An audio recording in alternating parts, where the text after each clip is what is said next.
Là, aujourd'hui, on met en place, en fait, une action pour un plus jeune public avec les scolaires, en fait. On leur apprend, en fait, tous les bienfaits de la vanille, l'histoire, la consommation, la production de la vanille.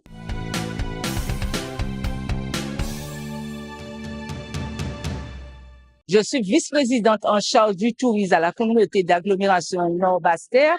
Aujourd'hui, dans la stratégie de promotion en fait de la vanille, le président Guy Losbar a voulu que cette année, on s'accentue sur la vanille comme un produit phare de la communauté d'agglomération Nord-Basse-Terre.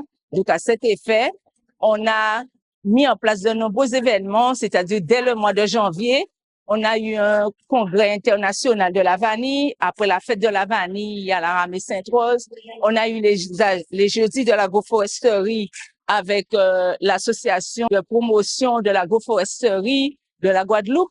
Ferdi Luizy, maire de Goyave. Je souhaite parler de ma satisfaction de cette opération, de cette belle journée qui est organisée aujourd'hui avec la communauté d'agglomération du Nord-Basse-Terre dans cette école, dans ce groupe scolaire de Bois-Sec.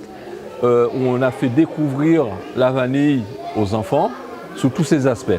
On pensait leur faire découvrir, mais quand on voit les questions qui ont été posées, l'intérêt des enfants, les connaissances qu'ils ont, j'ai trouvé cela formidable et ça donne de l'espoir pour qu'on puisse sauver, sauvegarder, préserver nos traditions, nos cultures traditionnelles, comme la vanille, comme le cacao, comme le café en Guadeloupe. On a prévu un repas à base d'ingrédients de vanille pour les enfants, pour leur faire découvrir toutes les qualités gastronomiques et gustatives de la vanille.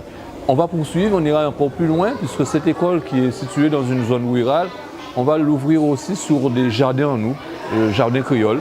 Et la vanille aura aussi sa place dans cette culture que nous allons. Autant on aura des arbres fruitiers, on essaiera aussi d'introduire la vanille dans la pratique du jardin Bocase, comme on va le faire aussi. Il faut que les enfants soient toujours alertes, toujours intéressés et informés par cela. C'est la volonté de la ville de Goyave. C'est une volonté aussi qui est donnée par le président de la communauté d'agglomération du Nord-Basse-Terre.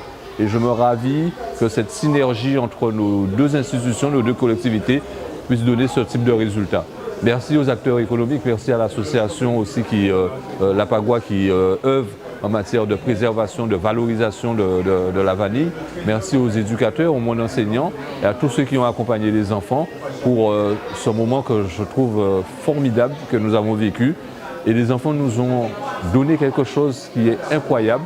Ils ont manifesté de la joie, de l'intérêt par rapport à cette culture de la vanille. On aurait pu dire que ce qui nous intéresse, c'est le fast-food, le repas rapide, des choses comme ça. Non, on voit qu'il y a une jeunesse, qu'il y a une génération qui est en train de s'intéresser à nos traditions. Et c'est là où je trouve que c'est formidable et que le travail doit continuer. Je suis Lisa Calixte, vice-présidente de l'APAGOA. Et aujourd'hui, je suis venue intervenir pour présenter la vanille aux enfants. Parce qu'ils ont dégusté la vanille en mets salé, en mets sucré. Mais on leur a permis de voir physiquement la liane, qui est le vanillé, la gousse verte, la gousse noire et les produits dérivés qu'on peut avoir aussi avec ce produit. Et on leur a fait humer aussi l'arôme de la vanille. Ils ont été enchantés. Et on a beaucoup posé des questions sur la crème glacée, pourquoi c'est moins cher, pourquoi machin. Enfin, il y en a beaucoup qui sont interagis sur le fait que la vanille guadeloupéenne n'était pas assez accessible à tout le monde. Et c'est ce qu'on a essayé de faire aujourd'hui, de leur montrer que c'est possible en travaillant la vanille liquide dans les différentes centrales de cuisine des écoles. Ulysse Mogg, exploitant agricole agroforestier depuis 2019 sur Saint-Claude. Donc je plante de la vanille entre autres, de nombreux arbres qui du coup servent de support à la vanille. Aujourd'hui, c'était un vrai plaisir dans le cadre de l'année de la vanille et de cette opération Vanille à Timoun qu'on organise en partenariat avec la CNBT et l'APAGOA, l'association de promotion de l'agroforesterie en Guadeloupe, de partager notre passion de la culture de la vanille, mais aussi de sa consommation avec tous ces enfants qui se sont montrés d'un intérêt particulièrement développé, des plus petits aux plus grands. On a eu des réactions vraiment fabuleuses. Ils nous ont même appris des choses. Il y a eu des débats qu'on aurait pu pousser encore plus loin, mais bon, on attend qu'ils grandissent un peu. Voilà, c'était vraiment une super journée. Merci pour cette opération et on espère que les collaborations de ce type vont continuer. Là, aujourd'hui, on met en place, en fait, une action pour un plus jeune public avec les scolaires, en fait. On leur apprend, en fait, tous les bienfaits de la vanille, l'histoire, la consommation, la production de la vanille. On a mis à disposition des cantines scolaires des extraits de vanille qui sont issus de la production de Isa, qui est une productrice du Nord-Bas-Terre.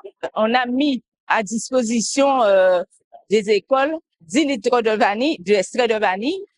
Et comme cela, on a pu en fait préparer des mets pour les enfants en passant du plat d'entrée, plat de résistance au dessert.